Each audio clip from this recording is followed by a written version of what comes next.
ನಾವೀಗ ನೋಡ್ತಾ ಇದೀವಿ ಬಿಹಾರದಲ್ಲಿ ಪೋಸ್ಟರ್ ವಾರ್ ಕೂಡ ಜೋರಾಗಿದೆ. ಗೆಲುವಿಗಾಗಿ ಅಭ್ಯರ್ಥಿಗಳು ಬೆಂಬಲಿಗರು ಎಲ್ಲರೂ ಕೂಡ ಬೆಳ್ಳಂಬೆಳಗ್ಗೆ ದೇಗುಲಗಳಲ್ಲಿ ಪೂಜೆ ಸಲ್ಲಿಕೆ ಮಾಡ್ತಾ ಇದ್ದಾರೆ. ಬಿಹಾರ ಡಿಸಿಎಂ ವಿಜಯ್ ಕುಮಾರ್ ಸಿನ್ಹಾರಿಂದ ಪೂಜೆ, ಗೆಲುವಿಗಾಗಿ ಅಭ್ಯರ್ಥಿಗಳು, ಇನ್ನೊಂದ್ ಕಡೆ ಬೆಂಬಲಿಗರು ಎಲ್ಲರೂ ಕೂಡ ಇವತ್ತು ದೇವರ ಮೊರೆ ಹೋಗಿದ್ದಾರೆ. ಜನರನ್ನೇ ದೇವರು ಅನ್ಕೊಂಡು ಒಂದು 5 ವರ್ಷ ಕೆಲಸ ಮಾಡಿದಂಥ ಸಂದರ್ಭದಲ್ಲಿ ಖಂಡಿತ ದೇವ್ರ ಕೈ ಹಿಡಿತಾರೆ. ಇನ್ನೊಂದು ಕಡೆ ಜನರನ್ನ ದೇವ್ರ ಥರ ನೋಡ್ಕೋತೀವಿ ಅಂತ ಏನಾದರೂ ವಿಪಕ್ಷಗಳು ಕೂಡ ಇಚ್ಛಾಶಕ್ತಿಯಿಂದ ಅಥವಾ ಇಚ್ಛೆಯಿಂದ ಒಂದು ಪ್ರಯತ್ನ ಪಟ್ಟಿದ್ರೆ ಖಂಡಿತ ದೇವರು ದೇವ್ರ ಥರ ನೋಡೋದು ಬೇಡ, ಗೆದ್ದಿರುವಂಥವ್ರು ಮನುಷ್ಯರ ಥರ ನೋಡ್ಬಿಟ್ರೆ ಸಾಕು. ಎಕ್ಸಾಕ್ಟ್. ಸೊ ಅದು ಹೌದು, ಯಾಕಂದರೆ ಗೆಲ್ಲೋ ತನಕ ಒಂಥರ ಹೌದು. ಇದು ಪಕ್ಕಾ ಎಷ್ಟರ ಮಟ್ಟಿಗೆ ಅಂತಂತಂದರೆ ಈ ಬಗ್ಗಿದ್ರೆ ಜುಟ್ಟಿಡಿ ಎದ್ರೆ ಕಾಲಿಡಿ ಅನ್ನುವಂಥದ್ದು ಇದೆಯಲ್ಲ, ಅದು ರಾಜಕಾರಣಕ್ಕೆ ಹೇಳಿ ಮಾಡಿಸ್ತಂಥ ಮಾತಿದು. ಯಾಕಂದರೆ ಗೆಲ್ಲೋ ತನಕ ಇವರೇ ದೇವರಾಗ್ಬಿಟ್ಟಿರ್ತಾರೆ, ಮತದಾರರೇ ದೇವರು. ಗೆದ್ದಾದ್ಮೇಲೆ ಆ ದೇವರುಗಳ ಅಗತ್ಯ ಇರೋದು.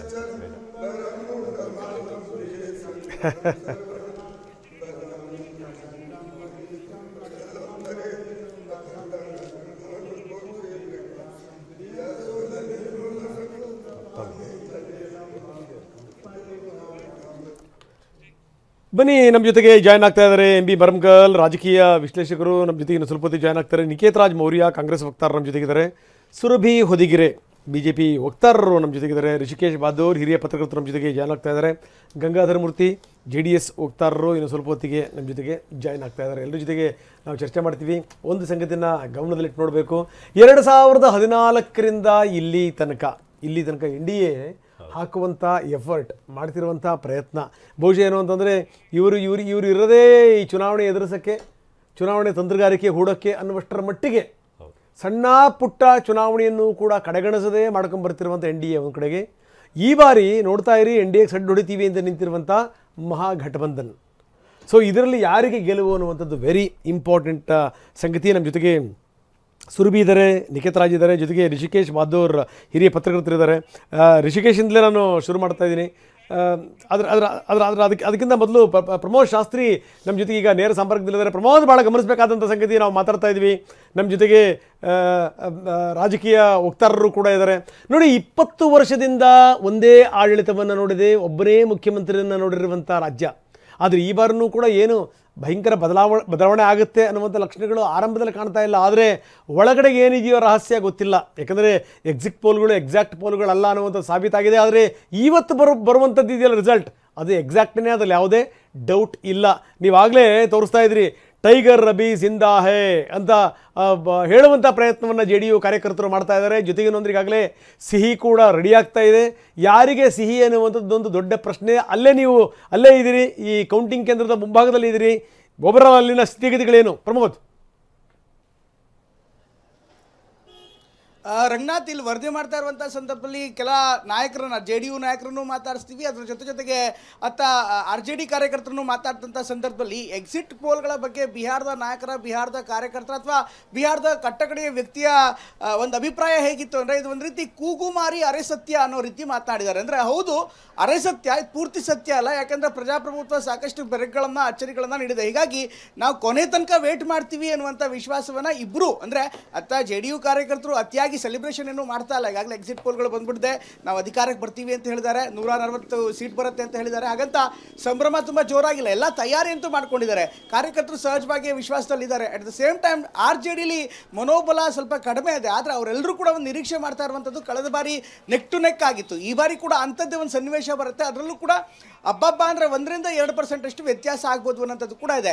ಜೊತೆಗೆ ಅಂಡರ್ ಕರೆಂಟ್ ಅಂತ ತಳಮಟ್ಟದಲ್ಲಿ ಇವತ್ತಿಗೂ ಆ್ಯಂಟಿ ಇನ್ಕಂಬೆನ್ಸಿ ಇದೆ ಅನ್ನುವಂಥ ಮಾತನ್ನು RJD ನಾಯಕರು ಬಲವಾಗಿ ನಂಬ್ತಾ ಇದ್ದಾರೆ. ಹೀಗಾಗಿ ಯಾರು ಏನೇ ಹೇಳಿದ್ರು ಕೂಡ ಈ 2% ವೋಟ್ ಶಿಫ್ಟ್ ಏನಾಗುತ್ತೆ ಅದ್ರ ಮೇಲೆ ಎಲ್ಲವೂ ಕೂಡ ನಿಂತಿದೆ. ಜೊತೆಗೆ ಕಳೆದ ಬಾರಿ ಯಾವ ರೀತಿ ಮತಗಳ ವಿಭಜನೆ ಆಗಿತ್ತು, ಈ ಬಾರಿ ಆ ರೀತಿಯಂಥ ವಿಭಜನೆಗಳು ಪ್ರಮುಖವಾಗಿ ಗಠಬಂಧನ್ಗಾಗಲ್ಲ ಅನ್ನುವಂಥದ್ದು RJD ವಿಶ್ವಾಸ.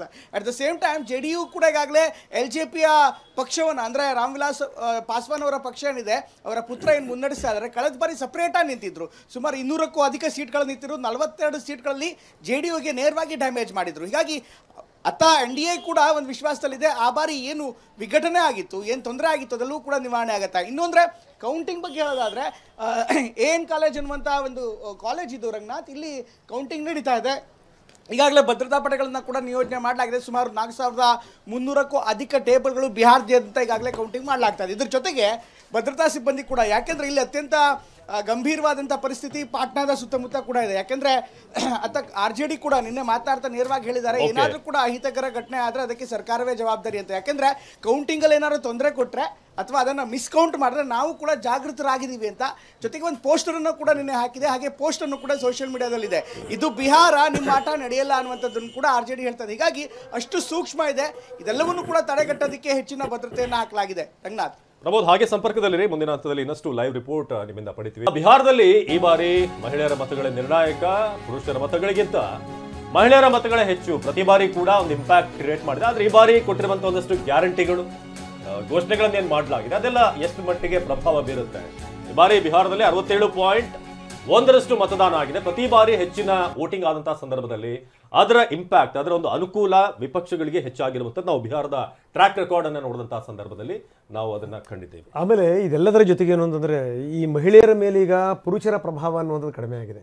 ಅಂದ್ರೆ ಮೊದಲೇನು ಅಂತಂದ್ರೆ ಮನೆ ಯಜಮಾನ ನಿರ್ಧಾರ ಮಾಡ್ತಾ ಇದ್ದ, ಇಂಥವ್ರಿಗೆ ಓಟ್ ಹಾಕಿ ಅಂತ, ಮನೆಯವರೆಲ್ಲರೂ ಕೂಡ ಫಾಲೋ ಮಾಡ್ತಾ ಇದ್ರು. ಇವಾಗ ಹಂಗಲ್ಲ, ಹೆಣ್ಣು ಮಕ್ಕಳವ್ರು ನಿರ್ಧಾರ ಮಾಡ್ತಾರೆ ಯಾರು ಗೆಲ್ಲಿಸಬೇಕು ಏನು ಎತ್ತ, ಅವರಿಗೆ ತುಂಬ ಚೆನ್ನಾಗಿ ಗೊತ್ತಿರುತ್ತೆ. ಹಿಂಗಾಗಿ ಏನಂತಾರೆ, ಯಾವುದೇ ಯೋಜನೆಗಳು ಬಂದರೂ ಕೂಡ ಈ ಮಹಿಳೆಯರನ್ನ ಹೆಚ್ಚು ಅವರು ಪರಿಗಣಿಸಿರ್ತಾರೆ. ಇದು ಸಂಗತಿ ಏನಾಗುತ್ತೆ ಅನ್ನುವಂಥದ್ದು. ನೋಡಿ, ಇದೆಲ್ಲದರ ಜೊತೆಗೆ ಚರ್ಚೆ ಶುರು ಮಾಡೋದಕ್ಕಿಂತ ಮೊದಲು ಒಂದು ಮಾತನ್ನು ಹೇಳಲೇಬೇಕು. ಈಗಾಗಲೇ ಏನು ಅಂತಂದರೆ ಈ ವೋಟ್ ಚೋರಿ ವಾರ್ ಕೂಡ ಶುರುವಾಗಿದೆ. ಎಲ್ಲೋ ಒಂದು ಕಡೆಗೆ ನೀವು ನಿಧಾನಗತಿಯನ್ನು ಅನುಸರಿಸುವ ಮುಖಾಂತರ ರಿಸಲ್ಟನ್ನು ಏರುಪೇರು ಮಾಡ್ತೀರಿ ಅನ್ನುವಂಥ ಈಗಾಗಲೇ ಆಕ್ಷೇಪವನ್ನು ಈಗ RJD ಶುರು ಮಾಡಿದೆ. ಇನ್ನು ದೇವರೇ ಅಂತ ಶುರುವಾಗಿಲ್ಲ, ಕೌಂಟಿಂಗೇ ಶುರುವಾಗಿಲ್ಲ ಅದು. ಸೊ ಇಂಥ ಸಂದರ್ಭದಲ್ಲಿ ಏನಾಗ್ಬೋದು ಅಂತ ಕಾಂಗ್ರೆಸ್ ವಕ್ತಾರರಿದ್ದಾರೆ, BJP ವಕ್ತಾರರಿದ್ದಾರೆ. ಸುರಭಿ ಅವ್ರ ಮುಖಾಂತರ ಶುರು ಮಾಡ್ತಾ ಇದ್ದೀನಿ. ಸುರಭಿ, ಕಾರ್ಯಕ್ರಮಕ್ಕೆ ತಮಗೆ ಸ್ವಾಗತ. ನೋಡ್ತಾ ಇದ್ದೀವಿ 14ರಿಂದ NDA ಯಾವ ರೀತಿ ಎಫರ್ಟ್ ಹಾಕುತ್ತೆ ಏನು ಅದೆಲ್ಲದರ ವಿವರಗಳನ್ನು ನಾನು ಕೊಡ್ತಾ ಇದ್ದೆ. ಅದರ ಇದು ಕೂಡ ಸೇರ್ಪಡೆ. ಬಿಹಾರವನ್ನು ಬಿಟ್ಕೊಡಬಾರ್ದು ಅಂತ ಹಾಕಿರುವಂಥ ಎಫರ್ಟ್ ಏನಾಗ್ಬೋದು? ಅಲ್ಲ, ನೀವು ಹೇಳ್ದಂಗೆ ಯಾವುದೇ ಚುನಾವಣೆ ಆಗಿರಲಿ, ಒಂದು ಸ್ಥಳೀಯ ಚುನಾವಣೆ ಆಗಿರಲಿ ಅಥವಾ ಲೋಕಸಭಾ ಆಗಿರಲಿ, ನಮ್ಮ ಶ್ರಮ ಮತ್ತು ನಮ್ಮನ್ನ ಎಫರ್ಟ್ 100% ಯಾವಾಗಲೂ ಇದ್ದೇ ಇರುತ್ತೆ. ಇದ್ರ ಬಗ್ಗೆ ನಾನು ಇನ್ನೂ ವಿಸ್ತಾರವಾಗಿ ಮಾತಾಡ್ತೀನಿ. ಅದರ ಮೊದಲನೇ ಕಾಮೆಂಟ್, ಅಷ್ಟು ರಾಜಕೀಯವಾಗಿ ಲೋಡೆಡ್ ಆಗಿರೋದು ಬೇಡ. ರಾಹುಲ್ ಗಾಂಧಿ ಅವರ ಕ್ಯಾಂಪೇನ್ ಏನೇನು ಮಾಡಿದ್ರು ಮಾಡಲಿಲ್ಲ ಅನ್ನೋದ್ರ ಬಗ್ಗೆ ಒಂದು ಕಾಮೆಂಟ್ ಇದೆ. ಆದರೆ ಹೇಳೋಕ್ಕಿಂತ ಮುಂಚೆ 20 ವರ್ಷ ಆದ ನಂತರ ಒಂದು ಬಹಳ ಕಡಿಮೆ ಆದಂತಹ ಆ್ಯಂಟಿ ಇನ್ಕಂಬೆನ್ಸಿನ ಫೇಸ್ ಮಾಡ್ತಾ ಇರೋದು ನಿತೀಶ್ ಕುಮಾರ್ ಅವರಿಗೆ ಒಂದು ದೊಡ್ಡ ಸಾಧನೆ ಅದು. ಹಾಗಂತ ಹೇಳಿ ವೆರಿ ವೆರಿ ಸ್ಟ್ರಾಂಗ್ ಆಪೋಸಿಷನ್ ಇದೆ ಅಂತಲೂ ಇಲ್ಲ. ಬಹಳಷ್ಟು ಎಕ್ಸಿಟ್ ಪೋಲ್ಸ್ನಲ್ಲಿ ನೀವು ಡೇಟಾ ನೋಡ್ಕೊಂಡು ಬಂದರೆ ಯಾವ ಯಂಗರ್ ಪಾಪ್ಯುಲೇಷನ್ನು ತೇಜಸ್ವಿ ಅವ್ರನ್ನ ಸ್ವಲ್ಪ ಅಕ್ಸೆಪ್ಟ್ ಮಾಡಿದೆ. ಆದರೆ ಯಾರಿಗೆ 45+ ಇದೆಯೋ, ಅಂದರೆ ಆ ಜಂಗಲ್ ರಾಜನ ಒಂದು ಸ್ವಲ್ಪ ಮೆಮೊರಿ ಇದೆಯೋ, heavily leaning towards NDA. So ಇದೇನು ನಮಗೆ ತೋರಿಸುತ್ತೆ ಅಂದರೆ ನಿತೀಶ್ ಕುಮಾರ್ ಅವರ ಒಂದು ಆಳ್ವಿಕೆ ಇರ್ಬೋದು, ಪ್ರಧಾನಮಂತ್ರಿ ನರೇಂದ್ರ ಮೋದಿ ಮತ್ತು NDA ಕಂಬೈನ್ಡ್ ಲೀಡರ್ಶಿಪ್ ಬಿಹಾರ ಕೊಟ್ಟಿರುವಂತಹ ಒಂದು ವಿಷನ್ ಮತ್ತು ಆಲೋಚನೆ significantly far better than Mahagathbandhan ಅವರದ ಒಂದು ಕ್ಯಾಂಪೇನ್ ಮ್ಯಾನಿಫೆಸ್ಟೋ ಮತ್ತು ಅವ್ರದ್ದು ಒಂದು ವಿಷನ್, ಬಿಹಾರಿಗಿರುವಂತಹ ವಿಷನ್.